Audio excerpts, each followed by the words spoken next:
Good afternoon. From my description of the Meiji reforms in my early lectures, you may have the impression that Japanese modernization progressed smoothly and without hitch. If you do, it cannot be further from the truth. Such broad and fast-paced changes as the Meiji government unleashed could not fail to have repercussions on all segments of the society and brought about strong reactions. The group that was most adversely affected by the initial changes was the former privileged class, shijoku, or samurai. Now, with the loss of their hereditary stipends and rights, they had to adjust themselves in a strange new world. Some managed to join the emergent establishment by becoming government officials, military officers, policemen, and teachers. Others entered the business world and became successful participants in the emerging commercial economy. Many more were reduced to poverty through unproductive attempts at what they considered to be degrading activities such as farming, shopkeeping, handicraft, or common labor. Those who resented being denied a share of political power turned to anti-government activities and occasionally staged armed uprisings. But more often, these individuals turned to political agitation for democracy and parliamentary government by participating in the freedom and popular rights (Jiyu Minken) movement. These disgruntled men also constituted the core of anti-establishment intellectuals who often turned to journalism as a vehicle for launching their attacks against the government. The peasantry was another and considerably larger segment of the society that experienced serious changes in their traditional way of life. They were enjoying greater freedom now, but at the same time they had to defray the cost of modernizing the country and shoulder new compulsory duties such as military service and the education of their children. The peasantry frequently resorted to violence as a means of resisting the exacting arms of the new government. In order to put the samurai revolts in proper perspective, we first have to look at the so-called Seikanron, the plan to invade Korea that was hatched while Iwakura Todomi was on a study mission abroad. The scheme to provoke Korea into committing hostile actions against Japan in order to establish a pretext for launching an invasion of that country was the pet project of the chauvinistic Saigo Takamori. No doubt, he was motivated by jealous patriotism, but he was also motivated by the hope that the conquest of Korea would serve as a means of restoring the former samurai to a proper place in the sun. Saigo's proposal to stage an invasion of Korea was supported by other officials of the caretaker government. Among those concurring were Councillor Itagaki Daisuke of Tosa, Foreign Minister Soejima Taneomi, Justice Minister Eto Shinpei, Mutsu Munemitsu, and Goto Sojiro. Itagaki did not share Saigo's proclivity for military rule, but he was very much in sympathy with the idea of giving the shijoku, or samurai, a greater role to play in the new society. It was this sentiment that led him sometime later to agitate for popular rights, an effort aimed essentially at securing a share of political power for the shijoku, which I will discuss later. The ostensible excuse offered by the chauvinists for launching an attack against Korea was the allegedly insulting public pronouncement made by the Korean government about Japanese merchants illegally engaging in trade in their country. The nominal head of the government, the Daijin, Sanjo, had decided to dispatch Saigo to Korea as a special envoy to gain redress for the alleged insults to Japan.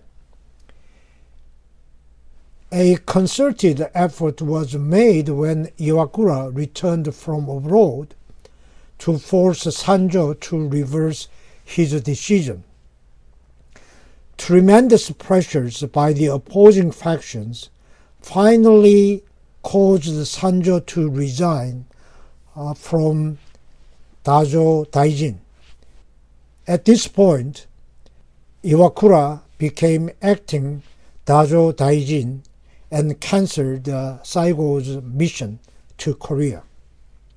Outraged at this decision, Saigo and the other advocates of the Korean War resigned from the government. However, the government did little to mollify the discontented shijoku. Instead, it launched what proved to be an unsuccessful invasion of Taiwan in 1874. It was in large part a means of providing an outlet for the chauvinism of the advocates of the Korean War.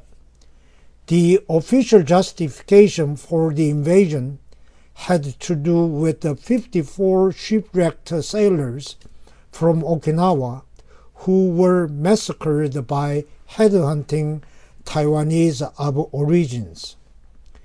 The expedition was opposed by the British, and the military campaign floundered miserably.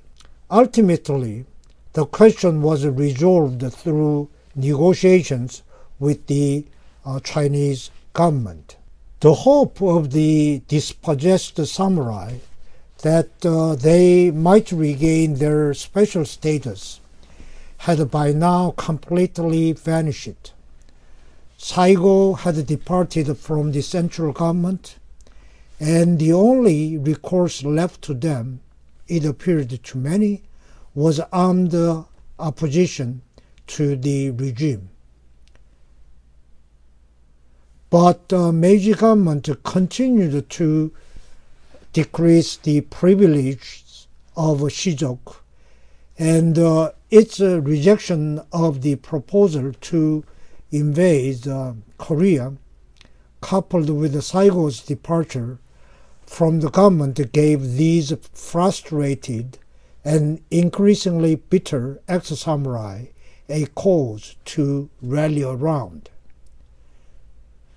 The first major uprising to be staged by the advocates of the Korean War was the rebellion led by former Justice Minister Eto Shinpei in Saga Prefecture in February 1874. Eto, with the support of reactionary anti-Western elements who wanted to restore the former lord to power and reinstate the samurai's stipends, led about 2,500 men against the prefectural government. The government viewed this as a major threat that, if not crushed swiftly, could touch off an uprising enveloping all of Kyushu. So it moved troops from 3 garrisons against the rebels, and Eto had expected other discontented men, including Saigo, to come to his support, but when no one rallied to his flag, he was defeated and later hanged.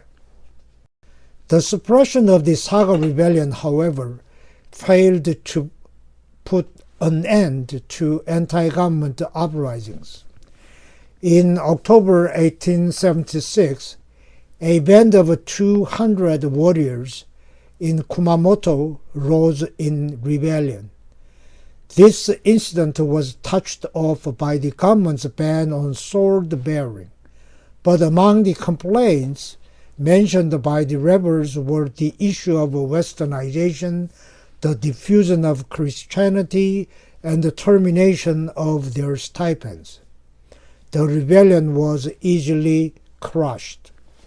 But this rebellion was soon followed by a similar uprising of 400 warriors in Fukuoka Prefecture, and an insurgency in the city of Hagi in Joshu, led by Maebara Issei, a former counselor in the Meiji government, who was also a proponent of the Korean War. Maebara opposed military conscription and had also shown himself to be a friend of the common man when, as a governor of Echigo, he cut taxes in order to aid the people suffering from floods. But he was reprimanded for this, and subsequently became disillusioned with the new government. He considered their harsh treatment of the former samurai to be particularly outrageous. But Maebara's rebellion was crushed, and he was executed.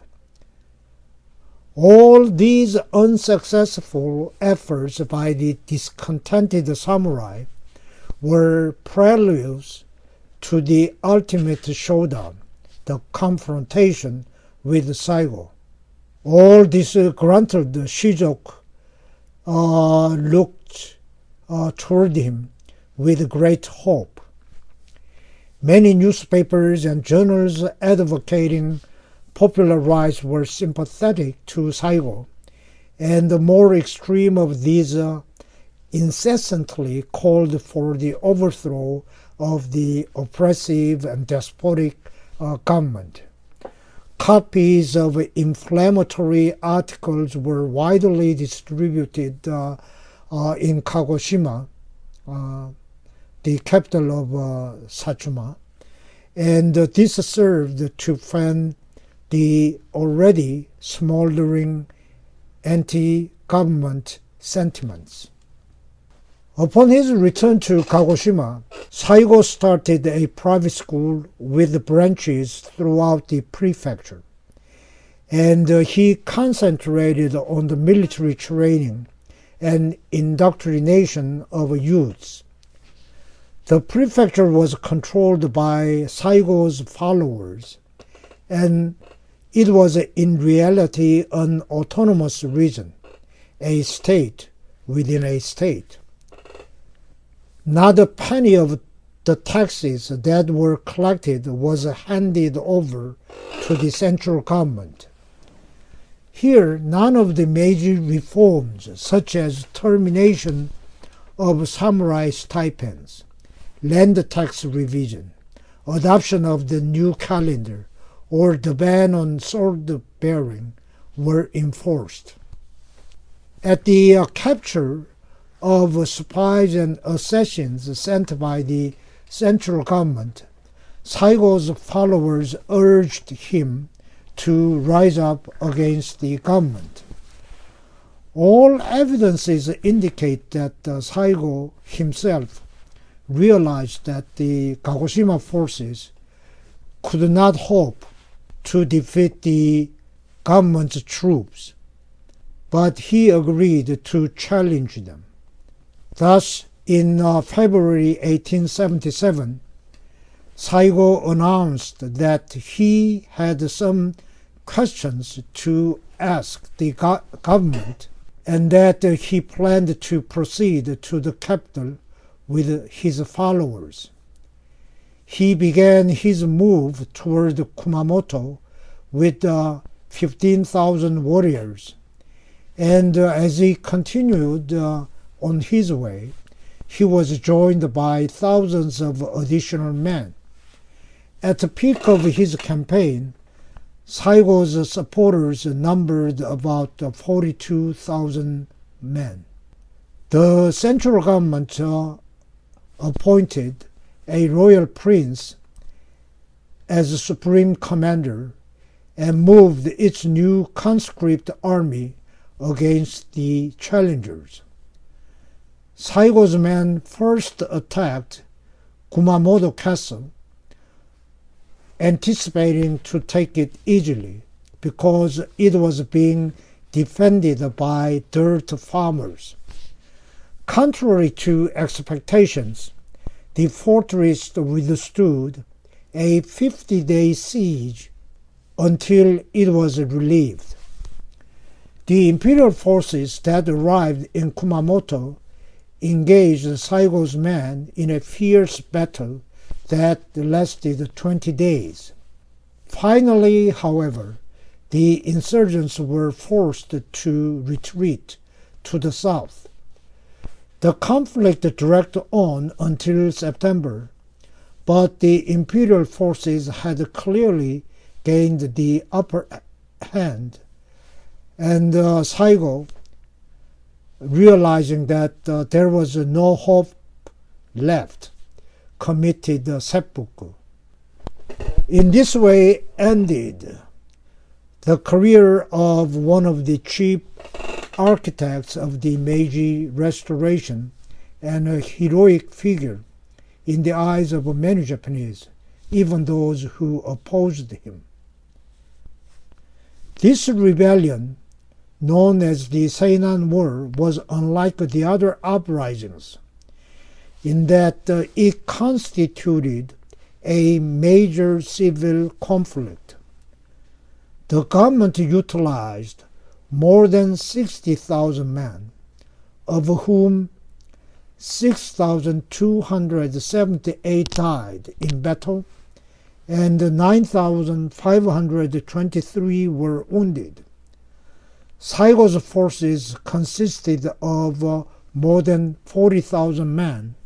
Out of this, 20,000 were killed or wounded.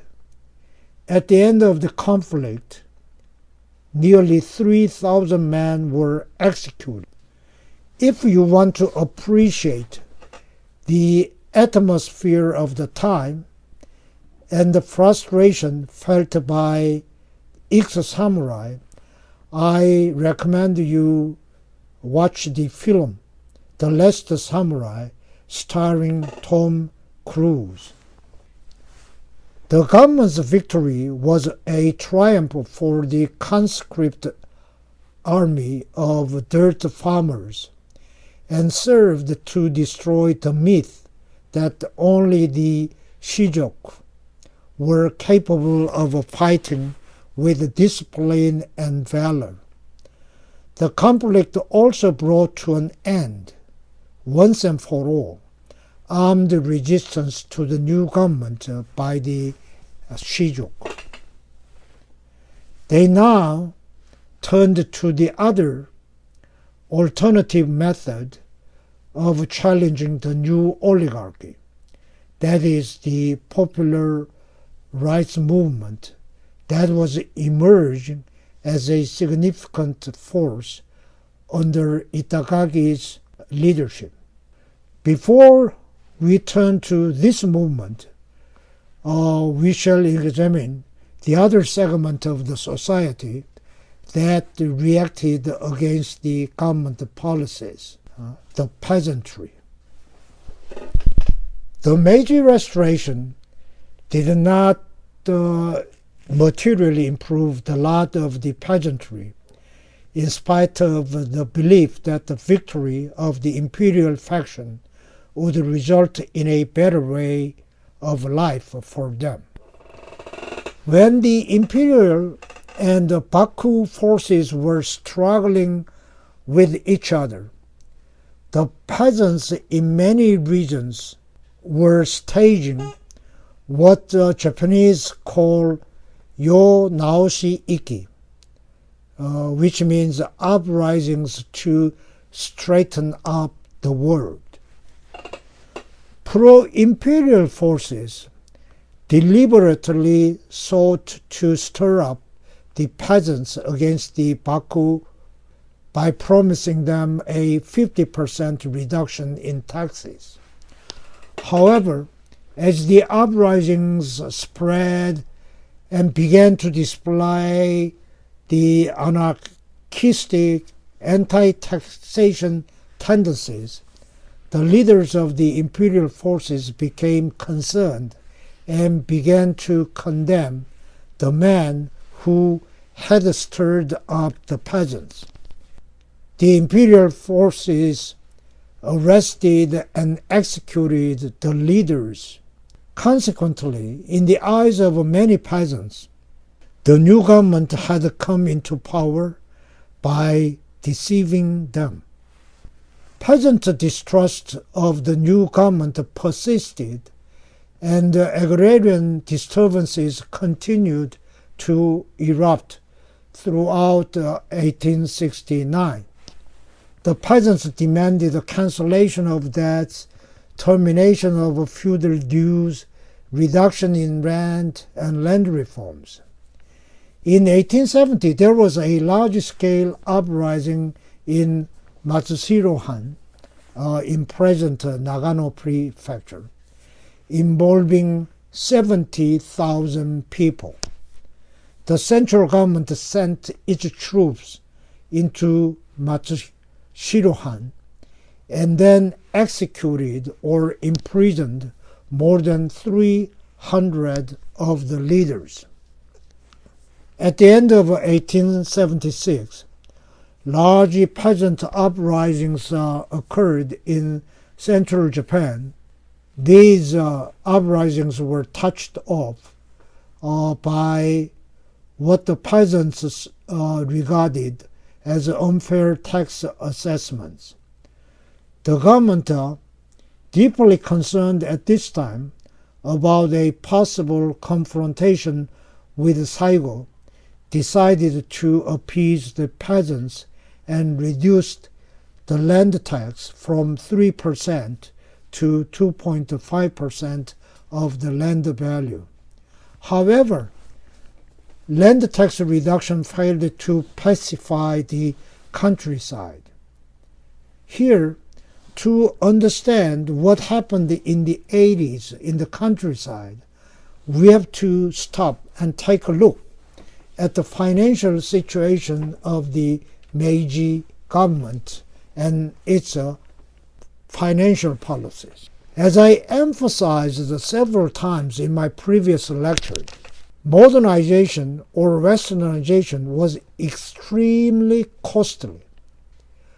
Although the Meiji government secured for itself the taxes formerly collected by the domain governments, they were not large enough to cover the expenditures. From September 1868 to December 1872, government expenditures were 3 times as large as revenues. The government sought to offset this imbalance by issuing non-convertible paper notes and by borrowing from big merchant houses and foreign nations. In 1872, it authorized the establishment of national banks and retired the non-convertible notes. In 1873, it instituted the land tax. Even with the implementation of these measures, its financial position was still strained. A really devastating blow was delivered by the expenditure of crossing the Saigon's rebellion in 1877. This necessitated the issuance or printing of an additional 27 million yen in notes. This created a serious inflationary situation. One of the results was the price of rice nearly doubling. The government's real income dropped drastically, and it was compelled to introduce new taxes on sake, traditional Japanese wine, and tobacco. And the government also had to reduce its expenditures in developing new industries. This was why it began to sell off the model plans, which I discussed in my previous lecture. Confronted with this critical situation, Matsukata Masayoshi, who became finance minister in 1881, adopted a policy of reintroducing convertible currency, severe austerity, and deflation.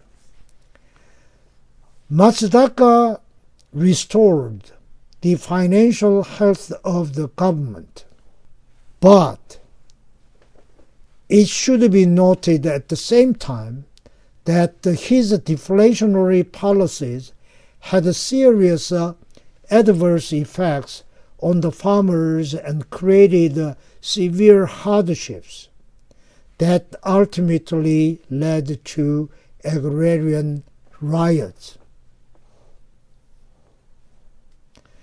Increased taxes on sake and tobacco, in addition to indirect taxes, burdened the common man more than the rich. Deflation was particularly painful for the farming population because while money became dearer, the land tax rate remained the same. Local taxes also increased as a result of the central government making the local authorities responsible for some of the services that it had formerly provided. With the deflationary policy adopted by Matsukata, the economic plight of the peasantry worsened drastically. The price of farm products dropped, and agrarian revenues were cut in half. But at the same time, there were increased excise and local taxes. As a result, a growing number of peasants fell into debt to usurious moneylenders, and by 1884, The debts incurred by agrarian families reached the astronomical figure of 200 million yen. Many peasants, unable to repay their debts, lost their homes and land to the moneylenders and the banks. Matsukada's policy also severely hurt the peasants who depended on the silk industry for supplementary income. The price of raw silk dropped 50%. The farmers organized protest groups known as the Debtors' Party and the Hardship Party to fight for the reduction of debts. Therefore, peasant uprisings continued throughout 1883 and 84, with the troubles finally culminating in the Chichibu uprising of November 1884. Like other rural areas, Chichibu County residents suffered from the 50% drop in the price of raw silk and fell heavily into debt. A hardship party was organized, calling for a 10-year moratorium on debts, extension of payments over a 40-year period, reduction in local expenses, and cancellation of schools for 3 years as a measure to reduce expenditure. Of course, these demands were not met, and the leaders decided to resort to force. More than 1,000 people attacked the homes of moneylenders and local government offices, destroying certificates of debt. Then, joined by additional supporters, a group of 5,000 men marched toward what is now the city of Chichibu. The government, under the leadership of Minister of Home Affairs Yamagata Aritomo, became alarmed and moved the military police as well as the regular troops against the undisciplined rebels. The rebels were scattered within 10 days, and the government then executed the main leaders and imprisoned others. Uprisings on a smaller scale were staged by the hardship party in other areas, but they were also easily suppressed. What followed in villages was extreme scarcity of food, starvation, and infanticide. The number of peasants increased sharply, with close to 370,000 farmers suffering forced sales for arrears in the payment of the land tax between 1883 and 1890.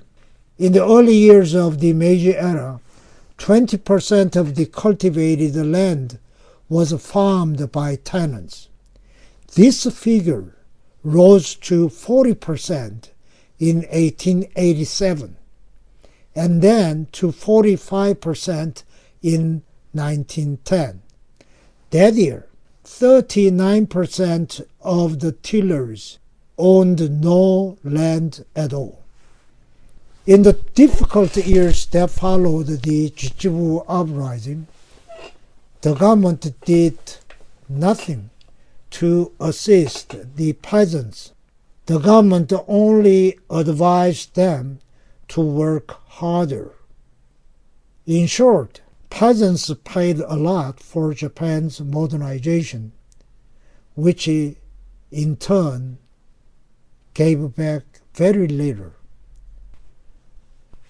The movement for popular rights, although related to some extent to the discontent and despair of the peasantry, was more a product of the dissatisfaction of the Shijuk. Ex-samurai wanted a share of the power that had been gathered in the hands of the Satsuma Joshu oligarch. Initially, it was the Tosa faction that constituted the core of Minkan movement or popular rights movement. The liberal democratic tradition had been implanted in Tosa by Sakamoto Ryoma. Who was Sakamoto Ryoma? Sakamoto Ryoma was a low-ranking samurai from Tosa domain. He played a critical role of networking the anti-Baku leaders of different domains. But he was assassinated a year before Meiji Restoration. Anyway, he now is the most liked historical figure in Japan. And his ideal was a republican form of government. If you are interested, you are recommended to read the novel written by Shiba Ryotaro, Ryoma ga Yuku, or Ryoma Goes His Way. Luckily for you, the novel was translated into English in 1918. It is now available at Amazon.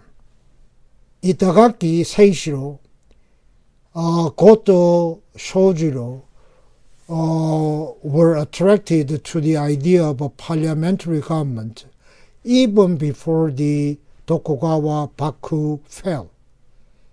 And both of these leaders of the Minken movement came from Tosa. Itagaki became the chief spokesman for the movement after he split with the government over the Korean question in 1873. The rural segment of the movement was represented by the Gono, well-to-do farmers and prominent members of the villages. They were not only wealthier but also better educated than the ordinary peasant. Their ancestors had served as village leaders during the Tokugawa era. What the Gono wanted was to persuade the wielders of power to recognize the problems facing the agrarian communities. They hoped to compel them to introduce reforms or offer concrete measures of assistance. Many of the organizers of the Debtors' Party and the Hardship Party were from the Gono, and they also took part in the popular rights movement at the local level. In January 1874, Itagaki, Goto, and 6 other men submitted a memorial to the government calling for the establishment of a National Assembly. The petitioners based their arguments on the tenets of Western liberalism, frequently quoting John Stuart Mill. They complained of official despotism and contended that for the good of the country, free public discussion had to be permitted. The establishment of a National Assembly, they argued, would be the best way to achieve this. The presentation of the memorial marked the beginning of a Minken movement. The memorial aroused public interest and touched off animated discussions among the journalists and intellectuals concerning the question of whether or not the Japanese people were ready for parliamentary government. An important driving force in the popular rights movement was the group of intellectuals and journalists in Tokyo who published the newspapers, journals, and tracts. These influential men went on lecture tours to stir up support for the movement and arouse opposition to the government. In order to cope with the intensifying attacks against the government, the officials introduced the press control laws to curb the activities of the journalists. In 1875, a press law was enacted that severely restricted political criticisms and called for preliminary censorship by the Ministry of Home Affairs. Heavy fines, imprisonments, and suspensions confronted violators of the law. The code was made even more stringent in 1876, and by the end of that year, 49 editors and reporters were fined or imprisoned. The failure of Saigo's rebellion served to intensify the agitation for the establishment of a National Assembly, and its advocates organized political societies throughout the country. The government responded by striking back at the agitators with the issuance in April 1880 of the Law of Public Meetings. The law severely restricted the political gatherings and associations. However, this did not dampen the ardor of the political activists. On the contrary, they sought to develop even greater strength for the movement by establishing a national political party. They declared their political objectives were the extension of civil rights, national progress and prosperity, equality of rights, and constitutional government. But the pressure of the Minkan movement helped move the government to adopt a constitution much earlier than otherwise. This was made possible because several powerful figures in the government also favored the establishment of the constitutional government with some form of a parliamentary body. These powerful figures included Iwakura Totomi, Kido Koin, and Okubo Toshimitsu. The latter two were two of the three great leaders of the Meiji Restoration. Lesser statesmen Okuma Shigenobu, Ito Hirobumi, and Inoue Kaoru were also in favor of constitutional government, although they did not have specific ideas about the form it might take. In 1881, in order to placate public opinion, the government publicly announced its intention to draft a constitution and establish a National Assembly by 1890s. This announcement by the government took the wind out of the frenzied attacks that were being launched against the oligarchy and compelled the advocates of popular rights and National Assembly to start getting ready for the election and the convocation of the assembly. The followers of Itagaki had been preparing for the formation of a national political organization, so they were able to establish Jiyuto, or the Liberal Party, immediately after the government made its announcement on the Constitution. Itagaki was chosen as the party's president. The Liberal Party leaders advocated popular sovereignty, but they also felt compelled to pay homage to the authority of the emperor. The problem of reconciling these two conflicting principles continued to plague many Minken advocates. The second party that emerged was a Constitutional Reform Party, or Rikken Gaishinto. Reform Party was organized by the followers of Okuma and Fukuzawa Yugichi.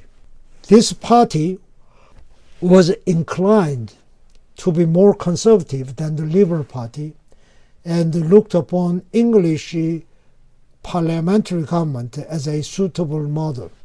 Reform Party members believed that by following the English model, the imperial institution and popular rights could be reconciled. The party eschewed violence and tended to appeal to the propertied, respectable members of the society.